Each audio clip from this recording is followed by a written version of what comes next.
Assalamualaikum warahmatullahi wabarakatuh. Saya akan Waalaikumsalam warahmatullahi wabarakatuh. saya akan menjelaskan gambaran umum dari sistem informasi manajemen yang melingkupi definisi, lingkup, dan peran. Definisi dari sistem informasi manajemen. Sistem informasi manajemen adalah suatu sistem yang dirancang untuk menyediakan informasi guna mendukung pengambilan keputusan pada kegiatan manajemen dalam suatu perusahaan atau organisasi. Dan ada beberapa pengertian sistem informasi manajemen menurut beberapa para ahli. Yang pertama adalah Botnar dan Hopford. SIM adalah kumpulan perangkat keras dan perangkat lunak yang dirancang untuk mentransformasikan data dalam bentuk informasi yang berguna. Yang kedua, menurut L. Jammers-Jafari, SIM adalah prosedur logis dan rasional untuk melakukan atau merancang suatu rangkaian komponen yang berhubungan satu sama lain. Yang ketiga, Ashar Susanto. SIM merupakan kumpulan atau grup dari subsistem atau bagian atau komponen apapun baik fisik maupun non-fisik yang saling berhubungan satu sama lain dan berkenaan dengan pengendalian, pengevaluasian, dan perbaikan berkelanjutan. Yang keempat, Ludwig von Bartalanffy. SIM merupakan seperangkat unsur yang saling terkait dalam suatu antarrelasi di antara unsur-unsur tersebut dengan lingkungan. Yang kedua, ruang lingkup sistem informasi manajemen yang mencakup data, sistem informasi, dan manajemen. Yang pertama adalah data. Data yang dimaksud dalam sistem informasi manajemen terdiri dari fakta dan angka mengenai perusahaan, baik data yang berasal dari internal maupun data yang berasal dari eksternal perusahaan. Data internal perusahaan menggambarkan kondisi internal perusahaan, misalnya data pegawai, data keuangan, data biaya produksi, data persediaan, dan lain sebagainya. Yang kedua, data eksternal. Data eksternal perusahaan merupakan gambaran mengenai kondisi dan situasi yang ada di luar perusahaan atau yang bisa berpengaruh pada perusahaan. Contohnya data pengguna produk, tingkat kepuasan konsumen, sebaran produk, dan pangsa pasarnya, dan sebagainya. Apabila dilihat dari jenisnya, maka data bisa dikelompokkan menjadi dua jenis, yaitu data kuantitatif dan data kualitatif. Data kuantitatif bisa ditunjukkan dengan angka-angka. Contoh dari data kuantitatif adalah jumlah biaya promosi, jumlah pegawai, biaya gaji, harga produk, kuantitas persediaan, jumlah bahan baku, dan lain sebagainya. Dan untuk data kualitatif adalah data yang tidak bisa ditunjukkan dengan angka-angka, tapi disajikan dalam bentuk kata-kata yang memiliki arti makna. Contoh data kualitatif adalah kepuasan konsumen, respon, dan persepsi pelanggan terhadap produk yang baru diluncurkan, dan lain sebagainya. Yang kedua adalah sistem. Sistem adalah gabungan atau kumpulan dari berbagai elemen yang saling terhubung dan bekerja sama dalam satu kesatuan untuk mencapai tujuan. Ruang lingkup sistem pada perusahaan adalah sistem informasi mengenai hal-hal yang berhubungan dengan kegiatan perusahaan dalam mencapai tujuannya. Sistem yang didesain untuk mengumpulkan seluruh data yang ada baik internal maupun eksternal perusahaan dan mengelolanya menjadi sebuah informasi yang berguna bagi perusahaan dan stakeholder yang berhubungan dengan perusahaan. Yang ketiga, informasi. Informasi yang dihasilkan dalam lingkup sistem informasi manajemen adalah informasi yang berkualitas, yang memiliki manfaat yang optimal. Informasi harusnya relevan, akurat, dan tepat waktu.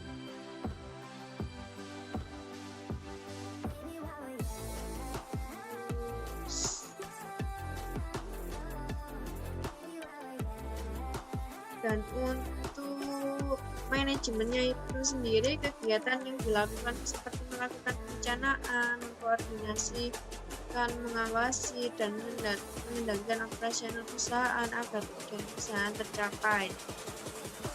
Dan yang terakhir adalah peran sistem informasi manajemen. Yang pertama, menunjang kegiatan bisnis operasional. Yang kedua, mulai dari akuntansi sampai dengan penulisan pesanan pelanggan, sistem informasi menyediakan dukungan bagi manajemen dalam operasi kegiatan bisnis sehari-hari ketika tanggapan atau respon yang cepat menjadi penting.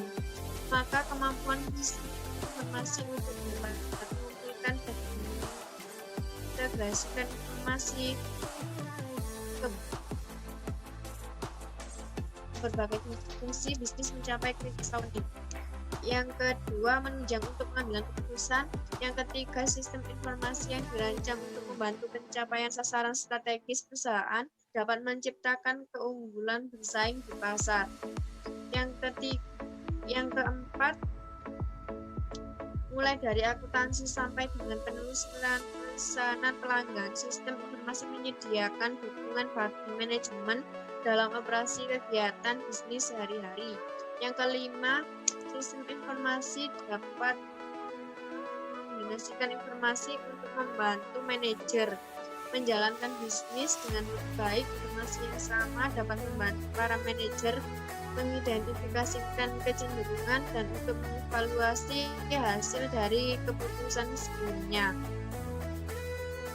Sekian dari presentasi saya, kurang dan lebihnya saya mohon maaf. Saya akhiri. Wassalamualaikum warahmatullahi wabarakatuh. Mari kita mempresentasikan sistem informasi manajemen PM12, yaitu internet dan web apps. Kalian pasti paham kan tentang internet dan web aplikasi itu apa? Yang pertama, internet yaitu jaringan komputer global atau kumpulan komputer dan jaringan yang sangat besar yang saling terkoneksi satu sama lain sehingga bisa saling bertukar informasi. Kemudian, apa sih web aplikasi itu? Yaitu program perangkat lunak atau software yang berjalan di browser internet atau melalui halaman web. Mirip dengan program perangkat lunak yang berjalan pada desktop komputer atau aplikasi desktop. Sesuatu yang memungkinkan berinteraksi pengguna dan dapat dirancang untuk berbagai penggunaan. Bagian depannya biasanya dibuat menggunakan bahasa seperti HTML, CSS, JavaScript yang didukung oleh browser utama. Progressive Web atau PWA, yaitu aplikasi web yang merupakan halaman web atau situs web biasa, tetapi dapat tampak oleh pengguna seperti aplikasi tradisional. Aplikasi mencoba untuk menggabungkan fitur yang ditawarkan oleh sebagian besar browser modern dengan manfaat pengalaman mobile. Gimana sih cara kerjanya web application itu? Di sini saya akan menjelaskan secara umum, yaitu yang pertama, pengguna. Ini dimulai ketika mereka memicu permintaan ke server web melalui internet, baik melalui web browser atau antarmuka pengguna aplikasi. Kedua, web server. Meneruskan permintaan ini ke server web yang sesuai. Ketiga, proses. Server web aplikasi merupakan tugas yang diminta seperti menanyakan basis data, memproses data, kemudian menghasilkan hasil dari data yang diminta. Keempat, hasil. Server web aplikasi lalu mengirimkan hasil ke server web dengan informasi yang diminta atau data yang diproses. Kelima, respon. Yang terakhir, yaitu server web merespon kembali ke klien dengan informasi yang diminta yang kemudian muncul di layar user atau pengguna. Contoh web aplikasi yaitu ada berbagai macam. Yang pertama, formulir online, shopping cart, text editor, spreadsheet, pengeditan video dan foto, konversi file scanner, dan lainnya.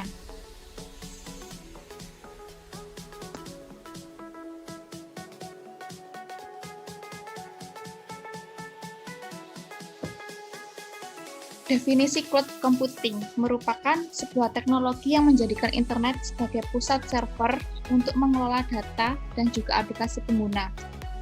Cloud computing ini juga memudahkan penggunanya untuk menjalankan program tanpa harus menginstal aplikasi terlebih dahulu dan memudahkan pengguna untuk mengakses data dan informasi melalui internet.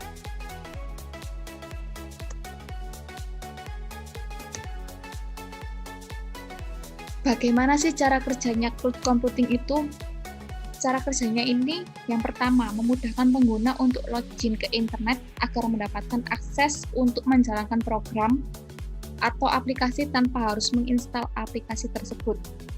Kemudian, tidak perlu melakukan instalasi pada aplikasi. Maka, untuk media penyimpanan data dari pengguna juga disimpan secara virtual, sehingga tidak akan terbebani dengan pengguna memori yang ada pada komputer. Ketiga, setelah perintah diterima oleh server aplikasi, maka data akan diproses yang akhirnya pengguna akan menerima halaman yang telah diperbaharui sesuai dengan perintah yang diberikan sebelumnya. Contoh dari cloud computing yaitu Yahoo, PDF, Gmail, dan Google Drive.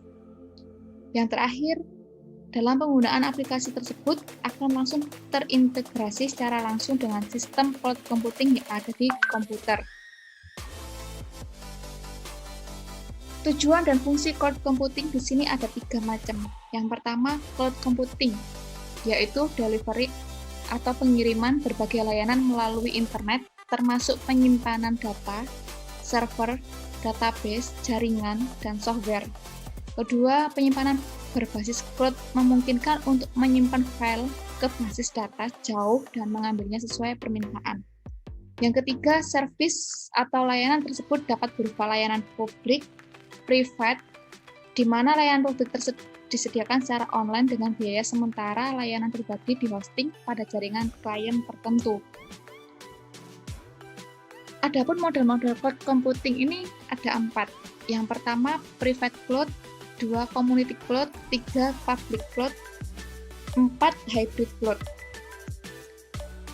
Macam-macam service atau layanan dari cloud computing ini, yang pertama, infrastruktur service, kedua platform as service, 3 serverless computing, 4 software as service, 5 fungsi as a service. Karakteristik cloud computing ini yang pertama, backbone atau bagian belakang aplikasi, terutama perangkat beras, sepenuhnya dikelola oleh vendor cloud. Yang kedua, seorang pengguna hanya membayar untuk servis atau layanan yang digunakan.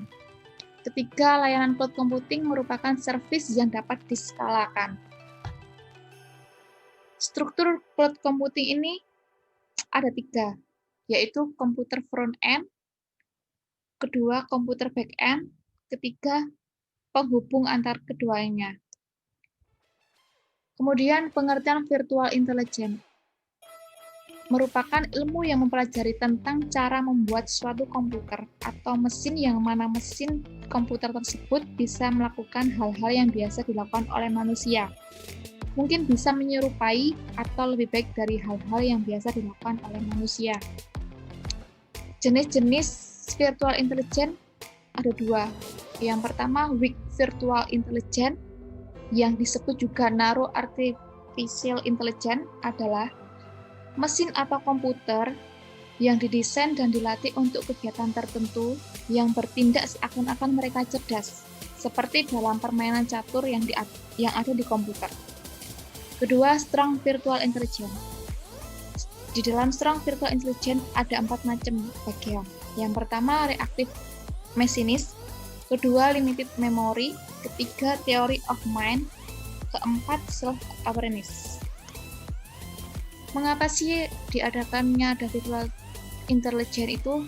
Yang pertama, diciptakan dengan tujuan untuk menciptakan suatu sistem komputer yang dapat membantu manusia dalam menyelesaikan suatu masalah.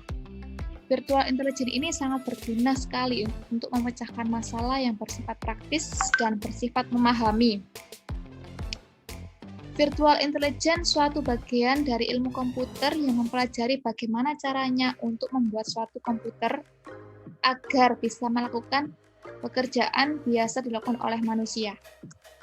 Sekian presentasi dari saya, kurang lebihnya mohon maaf. Assalamualaikum warahmatullahi wabarakatuh. Assalamualaikum warahmatullahi wabarakatuh.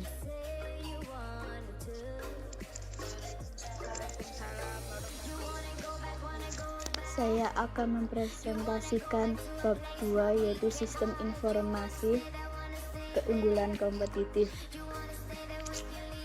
Keunggulan kompetitif adalah kemampuan perusahaan untuk memformulasi strategi pencapaian peluang profit melalui maksimisasi penerimaan dari investasi yang dilakukan. Dalam keunggulan kompetitif itu ada dua prinsip pokok yang perlu dimiliki oleh perusahaan untuk meraih keunggulan kompetitif, yaitu pertama, nilai pandang pelanggan, dan kedua, keunikan produk.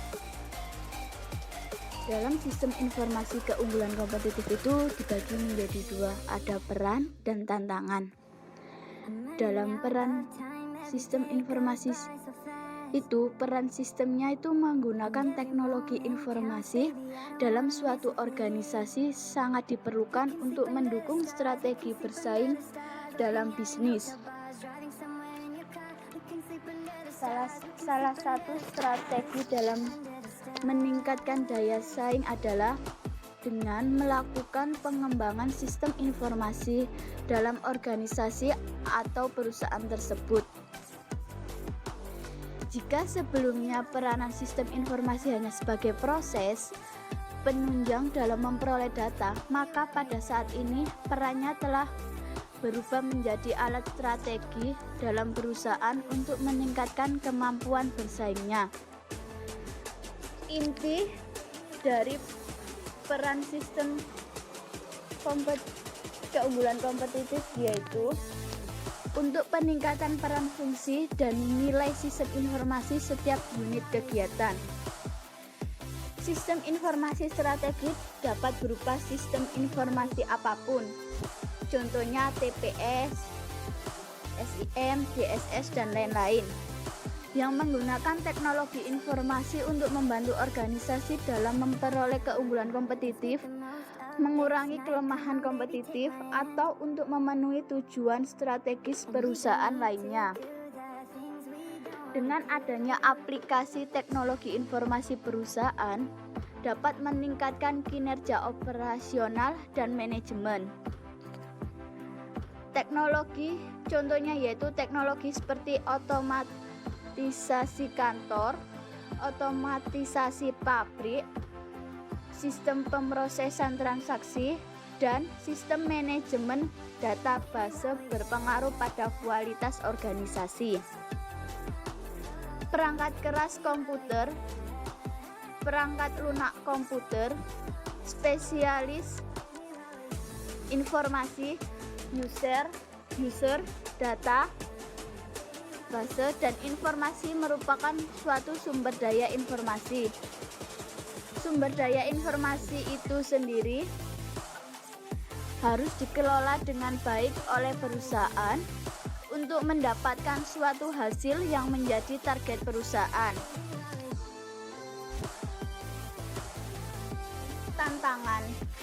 Tantangan dalam sistem informasi keunggulan kompetitif yaitu tantangannya adalah pesaing global. Perusahaan multinasional adalah sebuah perusahaan yang beroperasi intens produk, pasar, negara, dan budaya.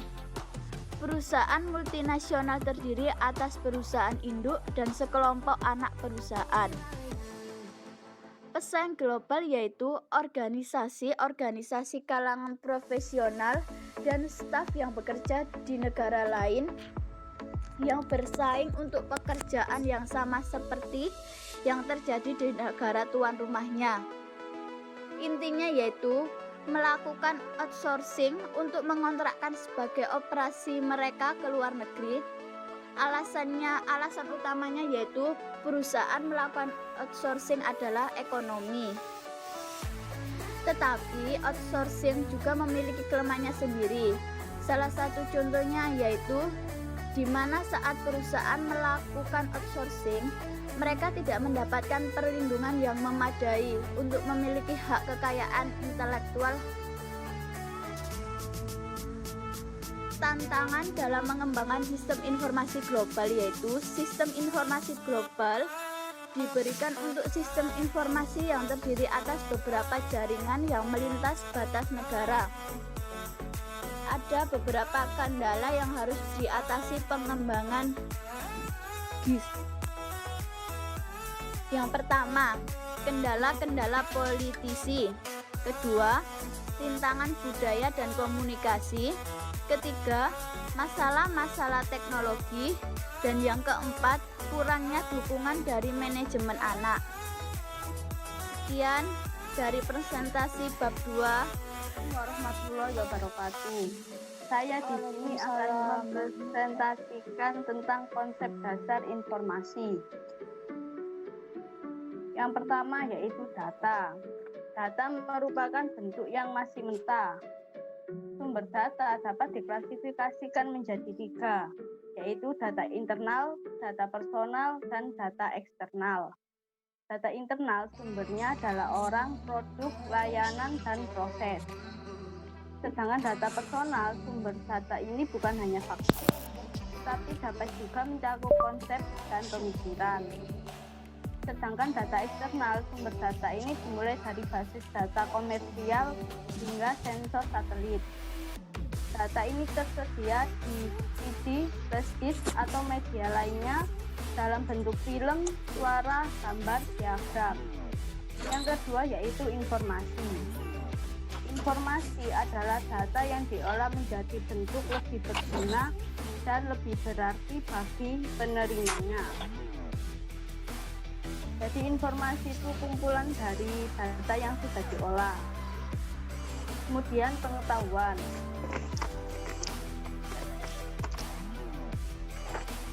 Pengetahuan diperoleh dari sekumpulan informasi yang saling terhubungkan secara sistematik sehingga memiliki makna.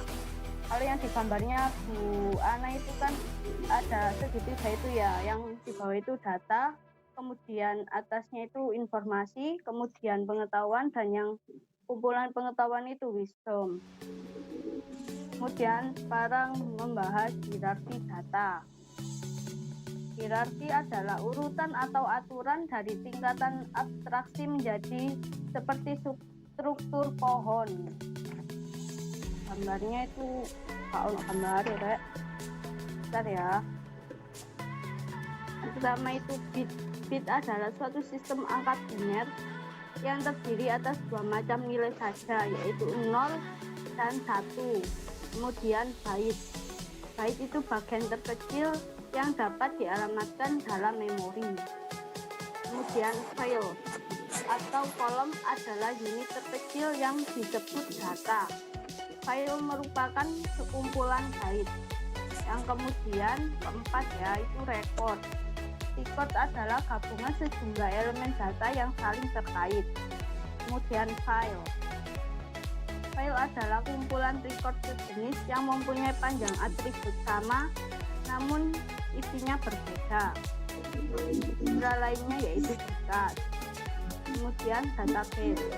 Database merupakan kumpulan file-file yang berhubungan secara logis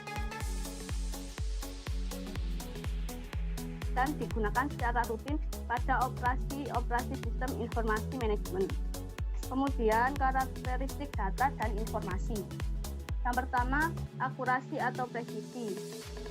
Akurasi artinya menyatakan tingkat kebenaran suatu informasi terhadap kenyataannya dan dapat menentukan keandalan suatu informasi. Sedangkan presisi adalah tingkat ketelitian. Kemudian yang kedua yaitu tipe data.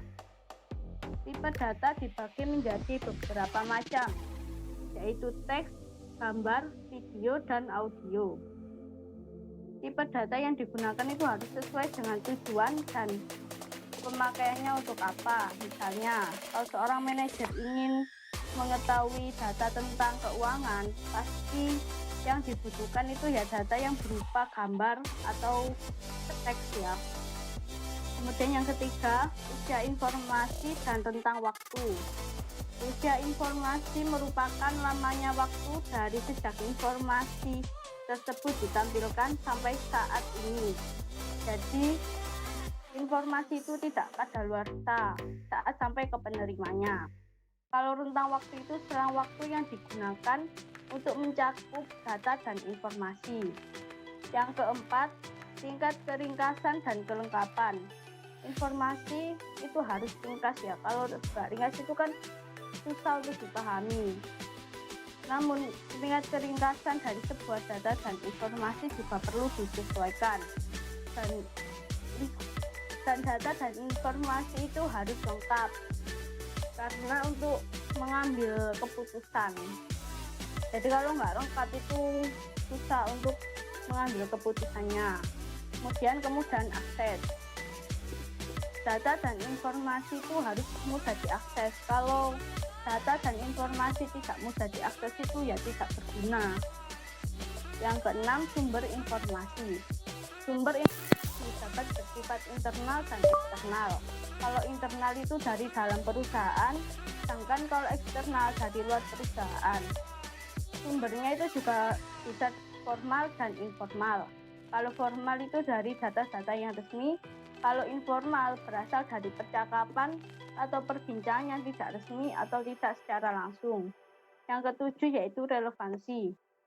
Jadi suatu data dan informasi itu harus bermanfaat bagi pemakainya. Yang kedelapan, kualitas informasi. Kualitas informasi sering diukur berdasarkan relevansi, ketepatan waktu, dan keakurasian. Sekian presentasi dari saya. Ada yang perlu ditanyakan? Assalamualaikum warahmatullahi wabarakatuh. Di sini saya akan menjelaskan tentang konsep dasar sistem dan sistem informasi. Definisi dari informasi sendiri merupakan data yang diolah menjadi bentuk yang lebih berarti bagi yang menerimanya. Sumber dari informasi merupakan data. Data sendiri merupakan kenyataan yang menggambarkan suatu kejadian-kejadian dan kesatuan nyata. Pendekatan sistem sendiri ada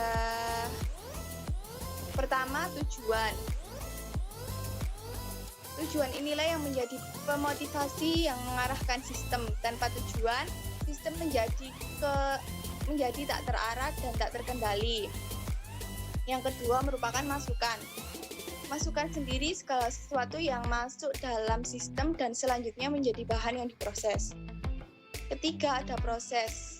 Merupakan bagian yang melakukan perubahan atau transformasi dari masukan menjadi keluaran yang berguna dan lebih bernilai. Misalnya berupa informasi dan spanduk, tetapi juga bisa berupa hal-hal yang tidak berguna, misalnya saja bisa pembuangan atau limbah.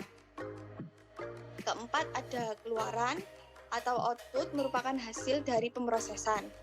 Kelima ada batas, merupakan pemisah antara sistem dan daerah di luar sistem lingkungan.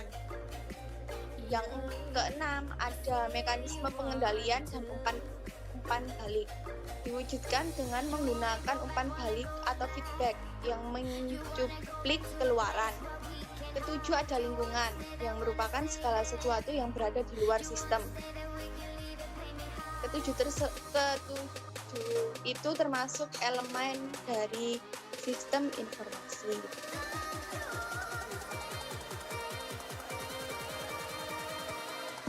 Di sini ada pengertian dari sistem. Sistem merupakan kumpulan elemen-elemen yang berinteraksi untuk mencapai suatu tujuan.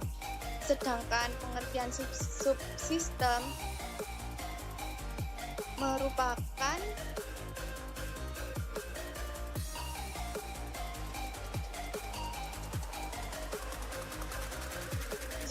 subsistem ini sendiri jarang digunakan. Sistem ini ada jika suatu sistem adalah bagian dari sistem yang lebih besar.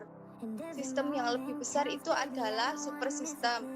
Contohnya, kantor cabang Bank Mandiri adalah suatu sistem, tetapi ia juga merupakan bagian dari sistem yang lebih besar, yaitu Bank Mandiri di suatu kota.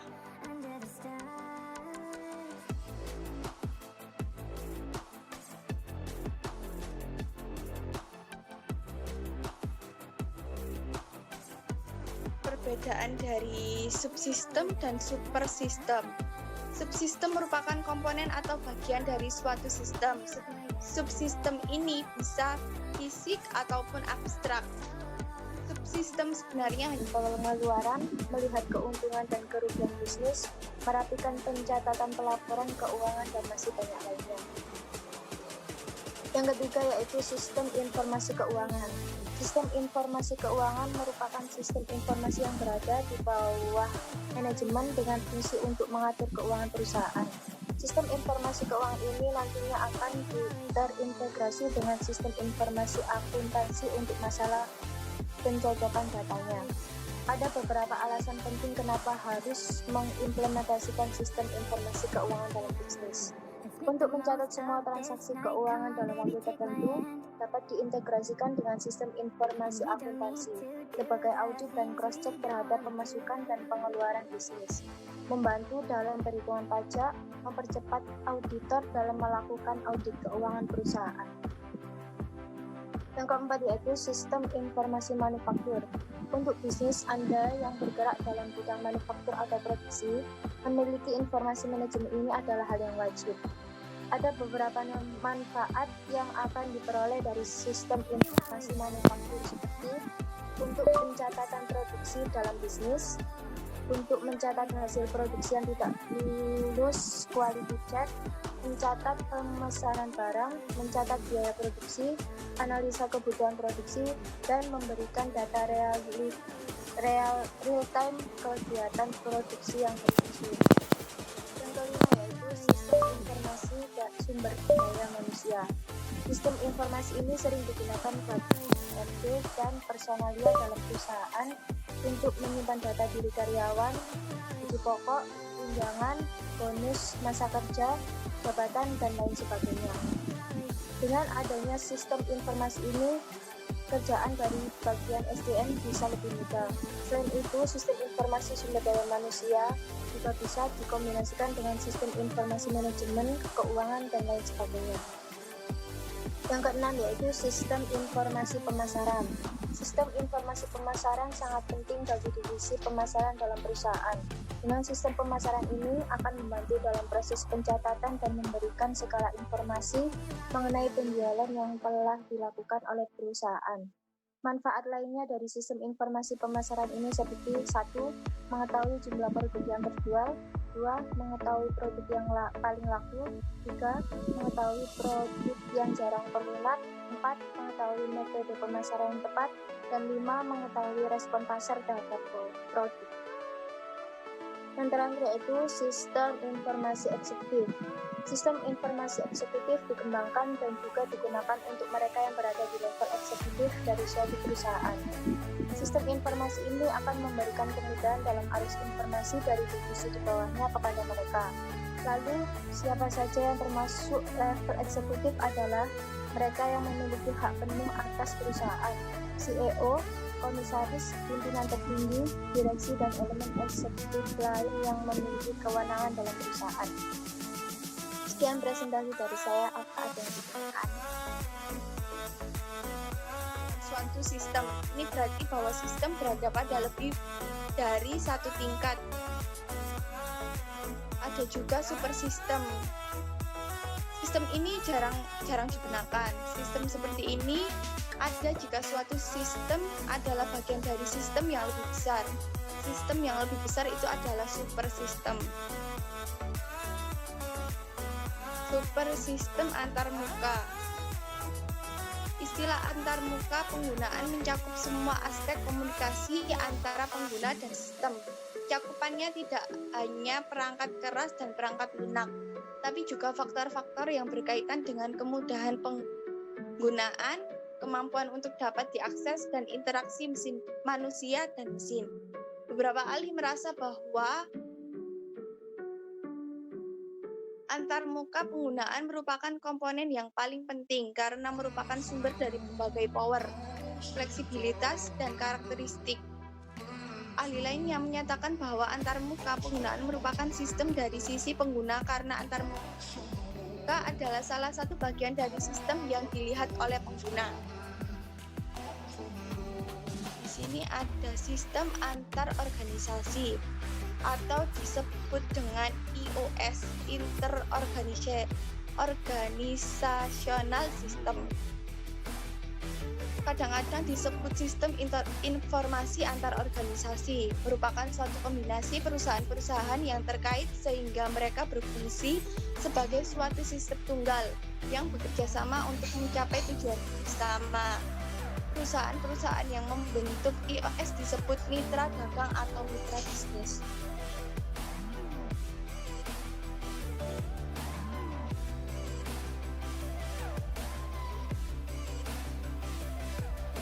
Itu saja yang bisa dapat saya sampaikan. Kurang lebihnya mohon maaf. Assalamualaikum warahmatullahi wabarakatuh.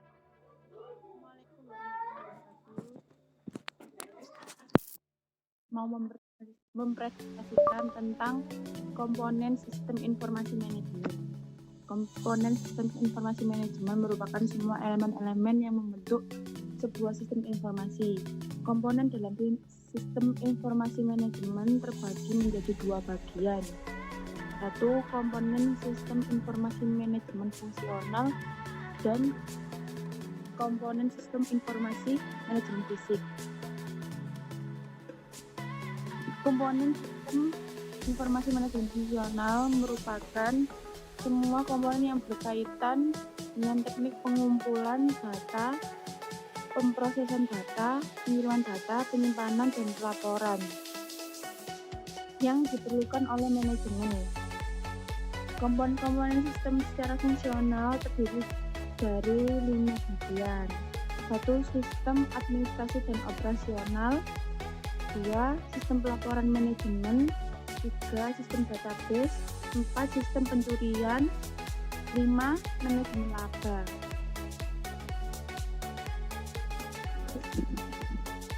Komponen sistem informasi manajemen fisik merupakan semua peralatan fisik yang dibutuhkan sistem informasi manajemen agar bisa jalan secara fisik. Di antaranya 1. Hardware merupakan komponen sistem informasi manajemen yang mutlak diperlukan dan kelihatan secara nyata. Contoh smartphone, printer, komputer, dengan peralatan lainnya. 2.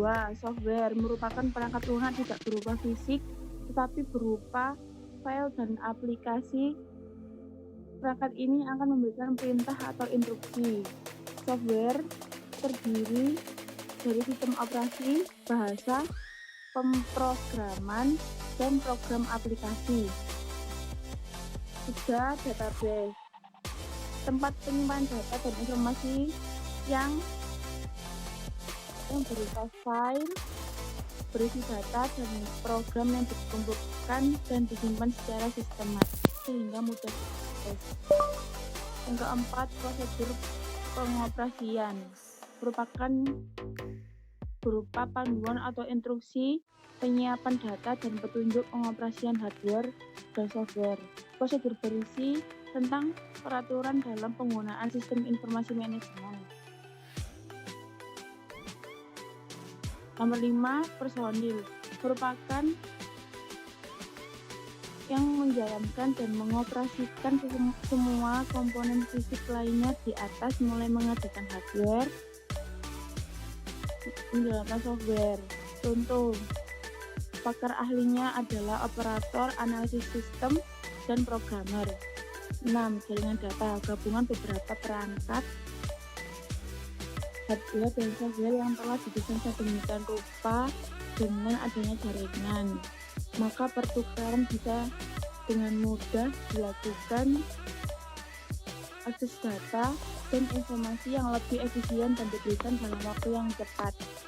dari komponen yang terdapat pada sistem informasi manajemen, antara komponen yang satu dengan yang lain memiliki keterkaitan yang erat karena para pemakai informasi bisa mendapatkan keyakinan dalam sebuah keputusan oleh sebuah organisasi.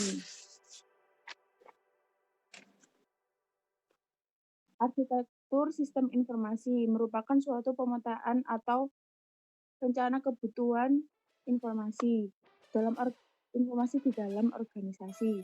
Arsitektur ini berguna sebagai penuntun bagi operasi sekarang atau menjadi blueprint untuk arahan di masa mendatang. Dengan tujuan dari arsitektur ini adalah agar bagian teknologi informasi memenuhi kebutuhan bisnis strategis informasi.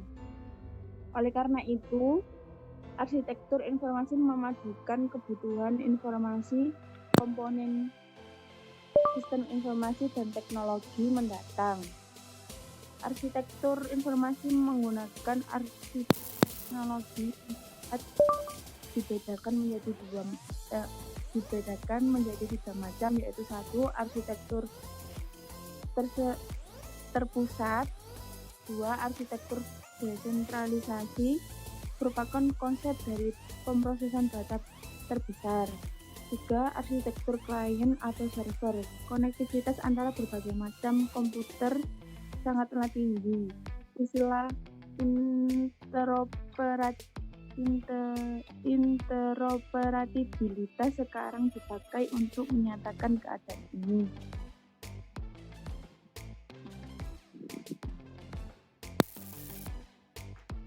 Warahmatullahi wabarakatuh. Di sini saya akan mempresentasikan tentang jenis-jenis sistem informasi manajemen. Sebelum melanjutkan pembahasan mengenai jenis sistem informasi, alangkah baiknya kita perlu mengetahui dulu pengertian apa itu sistem informasi.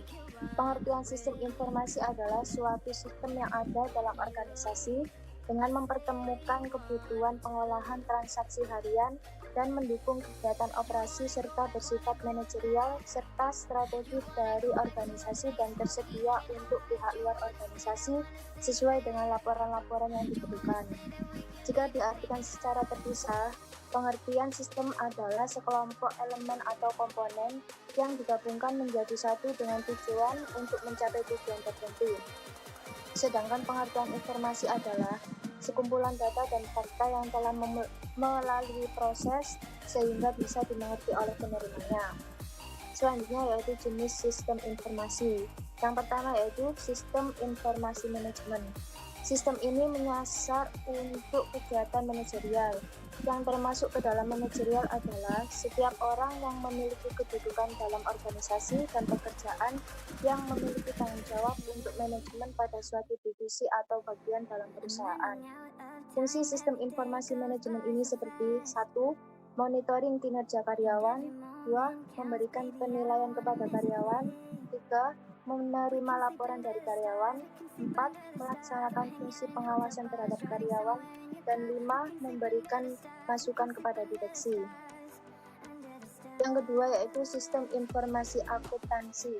Jenis yang kedua ini merupakan implementasi sistem informasi yang berhubungan dengan sistem akuntansi dari suatu organisasi atau perusahaan.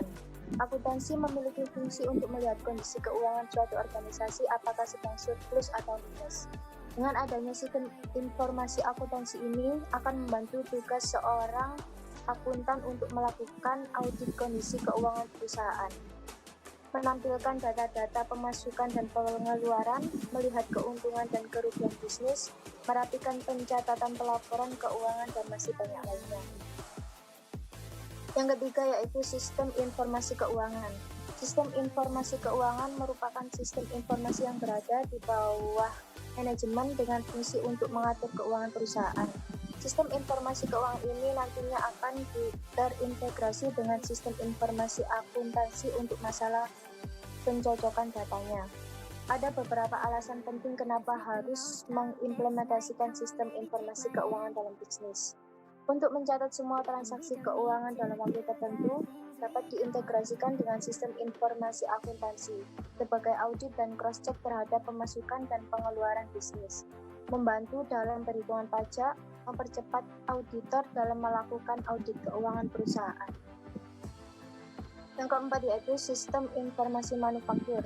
Untuk bisnis Anda yang bergerak dalam bidang manufaktur atau produksi, memiliki informasi manajemen ini adalah hal yang wajib. Ada beberapa manfaat yang akan diperoleh dari sistem informasi manufaktur seperti untuk pencatatan produksi dalam bisnis, untuk mencatat hasil produksi yang tidak lulus quality check, mencatat pemesanan barang, mencatat biaya produksi, analisa kebutuhan produksi, dan memberikan data real-time kegiatan produksi yang berlangsung. Yang kelima yaitu sistem informasi dan sumber daya manusia. Sistem informasi ini sering digunakan bagi HRD dan personalia dalam perusahaan untuk menyimpan data diri karyawan, gaji pokok, tunjangan, bonus, masa kerja, jabatan, dan lain sebagainya. Dengan adanya sistem informasi ini, kerjaan dari bagian SDM bisa lebih mudah. Selain itu, sistem informasi sumber daya manusia juga bisa dikombinasikan dengan sistem informasi manajemen, keuangan, dan lain sebagainya. Yang keenam yaitu sistem informasi pemasaran. Sistem informasi pemasaran sangat penting bagi divisi pemasaran dalam perusahaan. Dengan sistem pemasaran ini akan membantu dalam proses pencatatan dan memberikan segala informasi mengenai penjualan yang telah dilakukan oleh perusahaan. Manfaat lainnya dari sistem informasi pemasaran ini seperti 1. Mengetahui jumlah produk yang terjual, 2. Mengetahui produk yang paling laku, 3. Mengetahui produk yang jarang peminat, 4. Mengetahui metode pemasaran yang tepat, dan 5. Mengetahui respon pasar terhadap produk. Yang terakhir yaitu sistem informasi eksekutif. Sistem informasi eksekutif dikembangkan dan juga digunakan untuk mereka yang berada di level eksekutif dari suatu perusahaan. Sistem informasi ini akan memberikan kemudahan dalam arus informasi dari divisi di bawahnya kepada mereka. Lalu, siapa saja yang termasuk level eksekutif adalah mereka yang memiliki hak penuh atas perusahaan, CEO, komisaris, pimpinan tertinggi, direksi, dan elemen eksekutif lain yang memiliki kewenangan dalam perusahaan. Sekian presentasi dari saya, apa ada yang ditanyakan? Dwi Novi Maulida dari kelas 5B Manajemen ingin mempresentasikan tentang bab 11. Saya mulai ya. Assalamualaikum warahmatullahi wabarakatuh. 11 yaitu mengenai sinyal jaringan. Bab 11 ini mengenai topologi jaringan. Topologi jaringan memiliki definisi yaitu suatu cara menghubungkan perangkat telekomunikasi yang satu dengan yang lainnya sehingga membentuk suatu jaringan. Jenis topologi berdasarkan karakteristiknya dibagi menjadi 3. Yang pertama yaitu topologi bus. Topologi bus merupakan topologi yang begitu sederhana dibanding topologi jaringan yang lainnya. Umumnya, topologi ini diterapkan pada instalasi jaringan berbasis kabel koaksial. Topologi ini menggunakan kabel koaksial sepanjang node klien dan konektor. Ini merupakan salah satu gambar dari topologi bus, menyambungkan secara sederhana. Karakteristik topologi bus. Node-node dihubungkan secara serial sepanjang kabel dan pada kedua ujung kabel ditutup dengan terminator. 2. Sangat sederhana dalam instalasi. 3. Sangat ekonomis dalam biaya. Paket-paket data saling bersimpangan pada suatu kabel dan sebagainya. Lalu ada keuntungan dari topologi bus yaitu sangat sederhana. Kabel yang digunakan sedikit untuk menghubungkan komputer-komputer atau peralatan yang lain. Biayanya lebih murah dibandingkan dengan susunan perkabelan yang lain. Cukup mudah apabila kita ingin memperluas jaringan pada topologi bus. Lalu memiliki kerugian juga yaitu traffic atau lalu lintas yang dapat akan sangat memperlambat bus. Setiap barel konektor yang digunakan sebagai penghubung memperlemah sinyal elektrik yang dikirimkan dan kebanyakan akan menghalangi sinyal untuk dapat diterima dengan benar. Yang kedua adalah topologi star atau bintang. Tidak langsung terhubung satu sama lain tetapi melalui perangkat pusat pengendali atau central controller yang biasa disebut dengan hub pada topologi star. Hub berfungsi layaknya seperti pengatur lalu lintas. Ini adalah salah satu gambar contoh dari topologi star atau topologi bintang. Topologi star ini memiliki karakteristik yaitu setiap noda berkomunikasi langsung dengan konsentrator atau hub.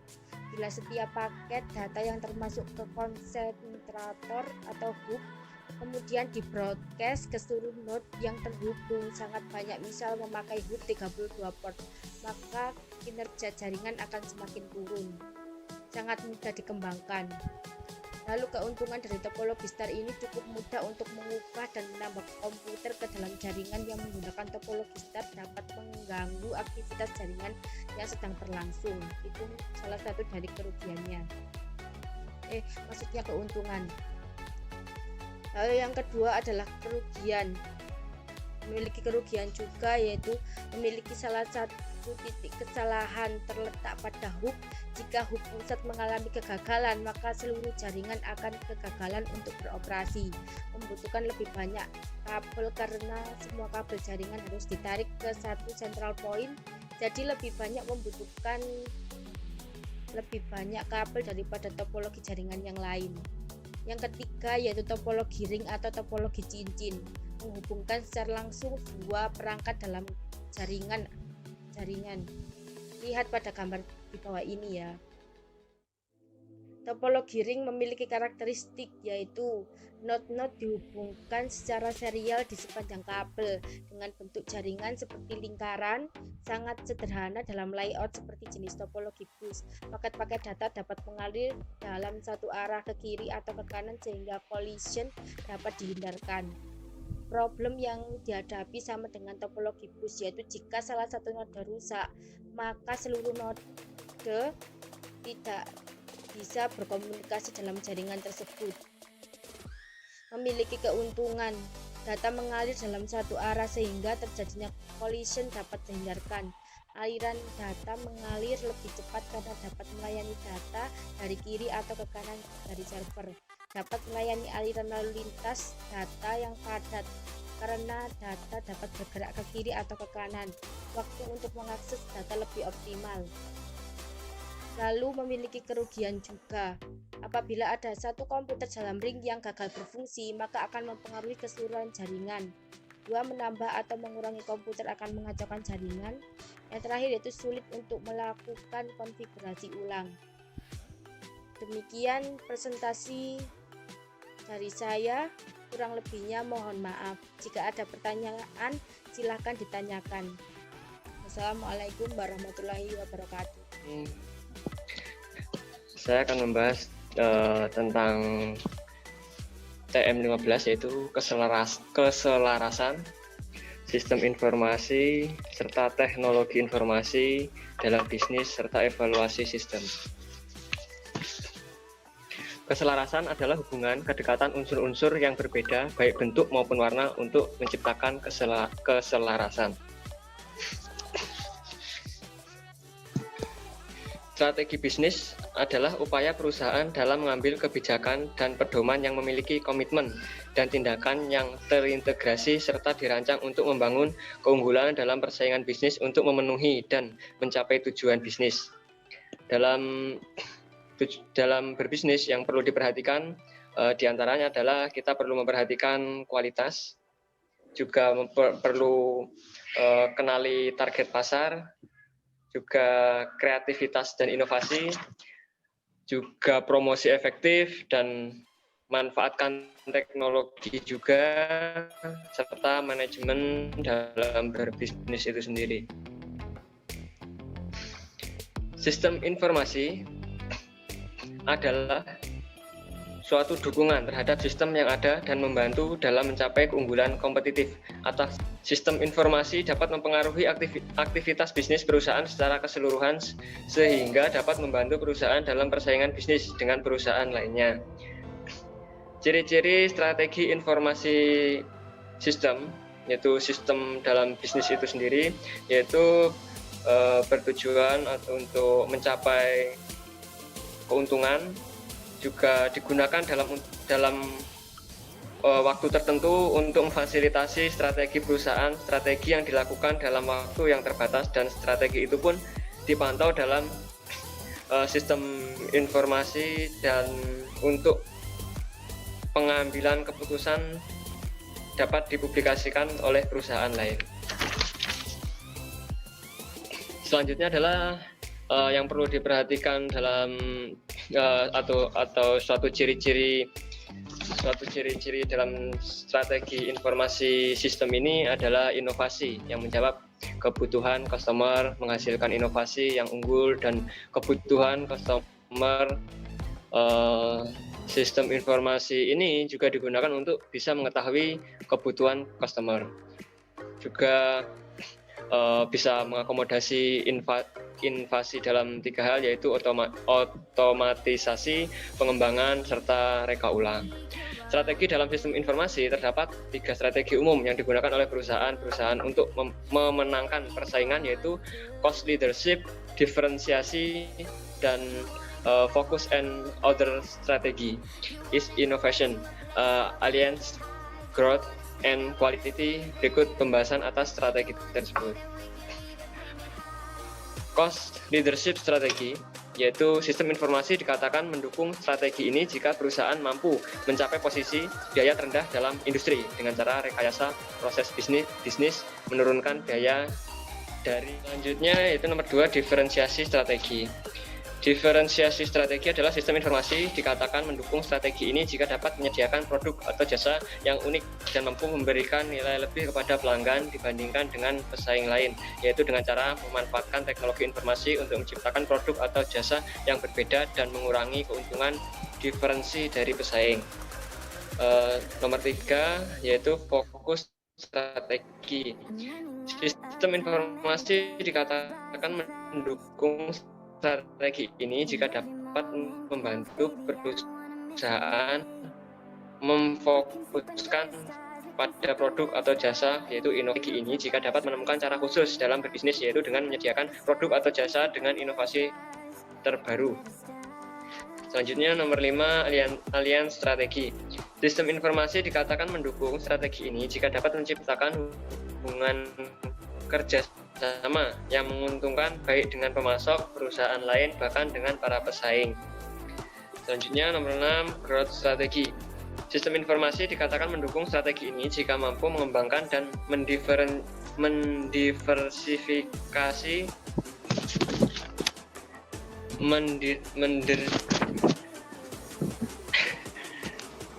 yaitu growth strategi. Sistem informasi dikatakan mendukung strategi ini jika mampu mengembangkan dan mendiversifikasi pasar.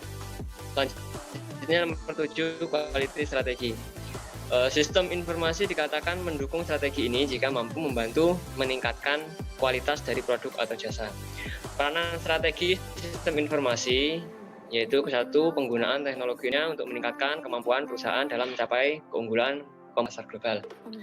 Evaluasi sistem informasi adalah suatu kegiatan terencana yang bertujuan untuk memeriksa dan menilai sumber daya dalam organisasi untuk mendapatkan hasil yang dibandingkan dengan menggunakan tolak ukur tertentu untuk memperoleh hasil. Sistem informasi adalah suatu kegiatan terencana yang bertujuan untuk memeriksa dan menilai sumber daya dalam organisasi untuk mendapatkan hasil yang dibandingkan dengan menggunakan tolak ukur tertentu untuk memperoleh hasil mengenai kinerja sumber daya organisasi tersebut. Penelitian tentang sistem informasi organisasi menurut Surahman dan Faidya bahwa model dan metode yang digunakan untuk atau instansi publik diantaranya end user computing system atau EUCS yang dikembangkan oleh Doll dan Torkzedil dengan metode Text Technology Fit atau TTF dikembangkan oleh Godreau dan Thompson tahun 1995. Juga teknologi of acceptance model atau TAM dikembangkan oleh Davis tahun 1989. Juga ada lagi sistem is sukses model dikembangkan oleh tahun 1992, tahun 2002, 2003, serta 2004. Ada lagi sistem Human Organization Technology atau HOT. Juga sistem FIT model dikembangkan oleh Yusuf et al. Tahun 2006. Model dan sistem informasi untuk menilai reaksi pengguna terhadap sistem informasi. Metode TAM ini pertama kali dikenalkan oleh Davis pada tahun 1989 yang mengadaptasi model TRA, yaitu Theory of Reason Action. TAM adalah teori sistem informasi yang membuat model tentang bagaimana pengguna mau menerima dan menggunakan teknologi. Model ini berkembang pada saat pengguna yang ditawarkan untuk menggunakan suatu sistem yang baru dan kapan akan menggunakan sistem tersebut, khususnya dalam hal kegunaan, yaitu pengguna, yakni bahwa dengan menggunakan sistem ini akan meningkatkan kinerjanya. Kemudahan penggunaan, di mana pengguna yakin bahwa menggunakan sistem ini akan membebaskannya dari kesulitan, dalam artian bahwa sistem ini mudah dalam penggunaannya. TAM sebagai salah satu teori evaluasi sistem informasi berdasarkan dari dua peneliti yang dilakukan oleh Davis 1989 dengan melibatkan 152 pengguna dan 4 buah program aplikasi yang menemukan dua variabel penting yang menentukan penerimaan terhadap teknologi informasi yang bermanfaat dan tepat. Di samping itu, Davis 1989 menemukan bahwa faktor kebermanfaatan yang signifikan dengan penggunaan sistem saat ini dan mampu memprediksi penggunaan yang akan datang. Kepuasan komputasi pengguna akhir atau EUC. Adapun end user diartikan dengan sumber atau tujuan akhir, informasi yang mengalir melalui suatu sistem. Sumber atau tujuan dari informasi yang mengalir melalui sistem seorang proses, program, perangkat, atau sistem yang menggunakan jaringan aplikasi. Pengguna, tujuan, pemrosesan data, dan pertukaran informasi, yaitu orang, proses, program, perangkat, atau sistem yang menggunakan jaringan, menggunakan aplikasi untuk tujuan pengolahan data dan pertukaran informasi. End user computing atau EUC mengacu pada sistem di mana non-programmer dapat membuat aplikasi. Kepuasan model EUC. Model evaluasi dikembangkan oleh Doll dan Troxedin. Evaluasi dengan menggunakan model ini lebih menekankan kepuasan pengguna akhir aspek teknologi, nilai isi, keakuratan format, waktu, dan penggunaan dari sistem.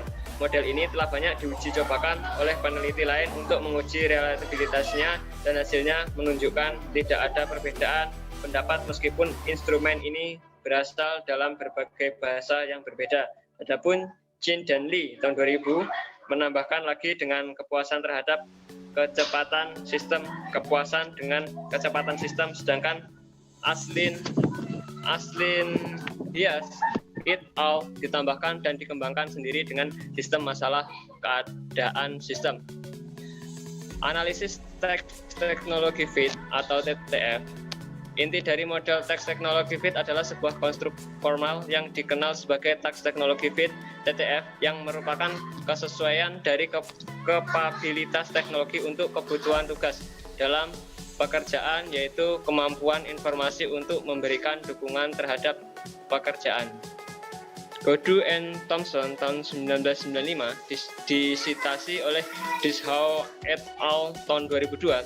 Model TTF memiliki 4 konstruk kunci, yaitu karakteristik tugas, karakteristik teknologi,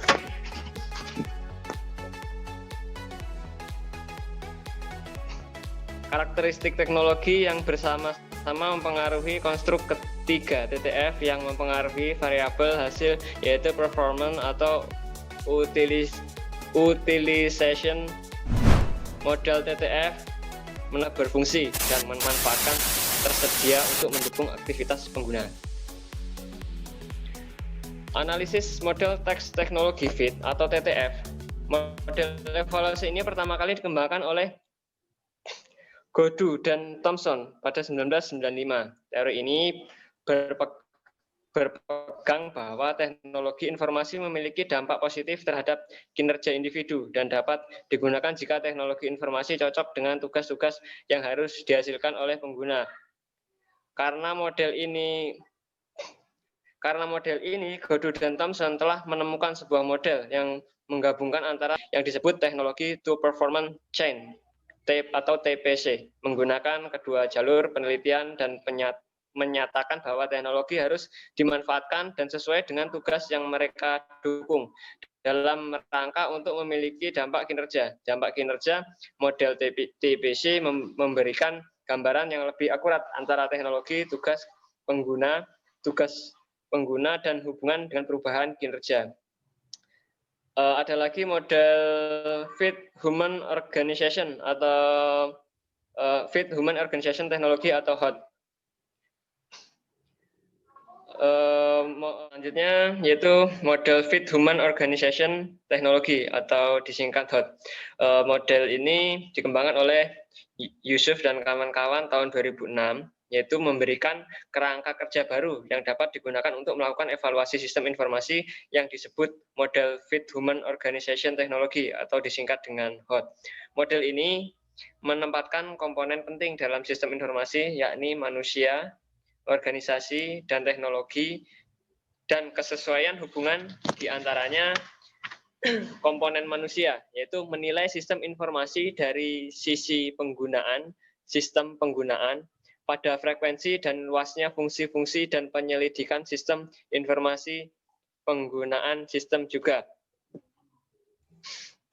Berhubung dengan siapa yang menggunakannya, tingkat penggunaannya, juga pelatihan, pengetahuan, harapan, dan sikap menerima atau menolak sistem tersebut.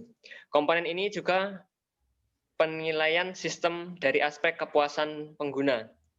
Kepuasan pengguna adalah evaluasi dari pengalaman pengguna dalam menggunakan sistem informasi dan potensi dampak dari sistem informasi tersebut. Kepuasan pengguna dapat diketahui dengan persepsi, manfaat, kegunaan, dan sikap pengguna terhadap sistem informasi yang dapat dilihat oleh perseorangan. Komponen organisasi penilaian sistem dari aspek struktur organisasi dan organisasi-organisasi, manajemen organisasi, strategi, manajemen dan komunikasi, kepemimpinan, dukungan dari manajemen puncak, dan dukungan staf merupakan bagian yang penting dalam mengukur kinerja sistem. Sedangkan lingkungan organisasi terdiri dari sumber pembiayaan, pemerintahan, politik, kompetisi, hubungan interorganisasional, dan komunikasi. Komponen teknologi terdiri dari kualitas sistem, kualitas sistem, yaitu kualitas sistem informasi, dan kualitas layanan. Kualitas sistem dalam sistem Kementerian Kesehatan, kesehatan baterai, keterkaitan fitur dalam sistem termasuk performa sistem dan antarmuka pengguna. Kemudahan pengguna, wawancara untuk mempelajari kemudahan atau belajar waktu respon dalam kegunaan, ketersediaan, fleksibilitas, dan sekuritas merupakan variabel atau faktor yang dapat mencegah dari kualitas sistem itu sendiri. Kualitas informasi yang dihasilkan oleh sistem informasi termasuk rekam medis pasien. Ya, ini adalah suatu contoh dalam bidang medis ya. Laporan dan peresapan. Kriteria yang dapat digunakan untuk menilai kualitas informasi antara lain adalah kelengkapan, keakuratan, ketepatan waktu, perkiraan, relevansi, konsistensi, dan entry data. Sedangkan kualitas layanan keseluruhan pada dukungan yang diterima oleh sistem penyedia layanan atau teknologi kualitas layanan dapat mencegah kecepatan respon, jaminan, empati, dan tidak lanjut layanan. Jadi sistem HOT ini lebih akurat lagi, salah satunya yaitu diterapkan dalam bidang dunia medis gitu. Ya sudah, untuk TM15 sekian yang dapat saya sampaikan. Banyak kurangannya saya mohon maaf. Terima kasih atas waktunya.